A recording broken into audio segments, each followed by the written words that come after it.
Chez Laetitia, on aime prendre le petit déjeuner en famille. Mélusine, tu veux quoi? Du chaud, du froid avec... En apparence, rien de très original, sauf qu'ici, tout est préparé avec du lait végétal.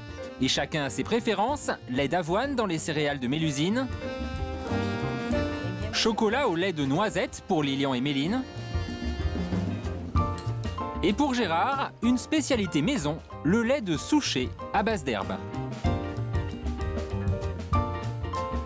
Ça fait 15 ans que nous consommons du lait végétal tous les matins.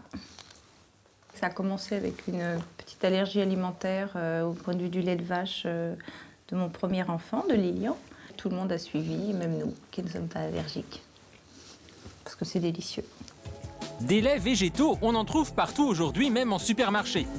Le plus connu, c'est le lait de soja, mais il en existe beaucoup d'autres.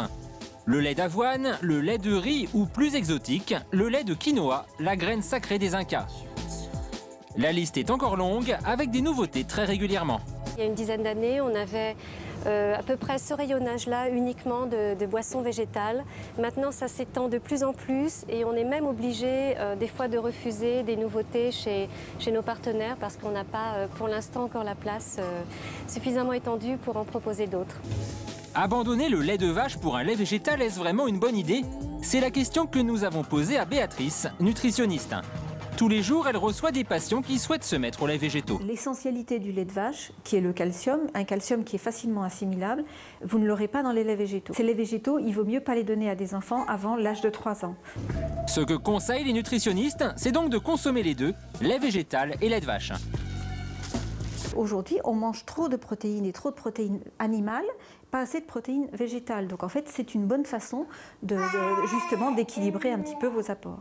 En moyenne, il faut débourser 1,50 € pour un litre de lait végétal, 3 fois plus que pour un litre de lait de vache traditionnel. Le bon plan, c'est donc de faire son lait végétal à la maison, comme Laetitia, et la recette n'est pas très compliquée. Alors pour faire un litre de lait d'amande, je vais prendre 50 g d'amandes, ce qui représente, donc j'ai un petit doseur, hein, donc là qui marque 50 g. Je vais mettre 50 g, voilà, approximativement, on n'est pas à 2 amandes près. Hop, je vais prendre de l'eau.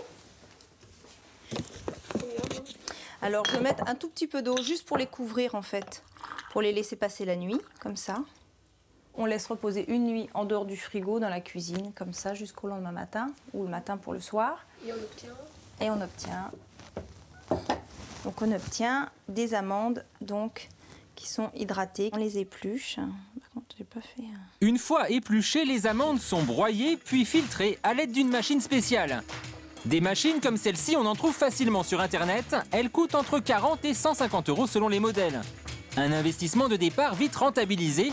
Pour faire du lait d'amande, on a juste besoin d'eau et d'amandes fraîches. Un litre de lait végétal fait maison ne coûte donc que quelques centimes d'euros. C'est beaucoup moins cher de faire son lait d'amande soi-même que d'acheter du lait d'amande déjà prêt dans le commerce. En plus, il y a un avantage, c'est qu'il est tout frais. Et on est sûr de ce qu'il y a à l'intérieur. Avec cette machine, on peut créer tous les laits végétaux qu'on veut, mais attention, ces laits végétaux maison sont à consommer dans les 24 heures. Avantage supplémentaire, on peut tout utiliser, rien ne se perd. Ça, c'est le résidu, mais c'est vrai.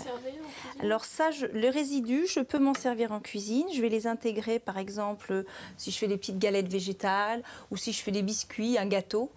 Et aujourd'hui, Laetitia cuisine avec les résidus de son lait végétal, des tartes et des flancs pour ses invités.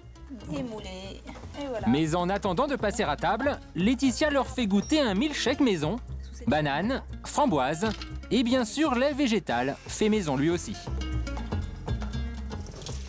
C'est léger, c'est super bon. Et le gros avantage, c'est qu'un milkshake au lait végétal, c'est pauvre en lipides. Pour les filles qui veulent faire attention à leur ligne, je les conseille, les laits végétaux, très bien. Les laits végétaux, c'est donc bon pour la ligne, plein de vitamines et facile à faire à la maison, pour les petits déjeuners ou les autres repas. Mange.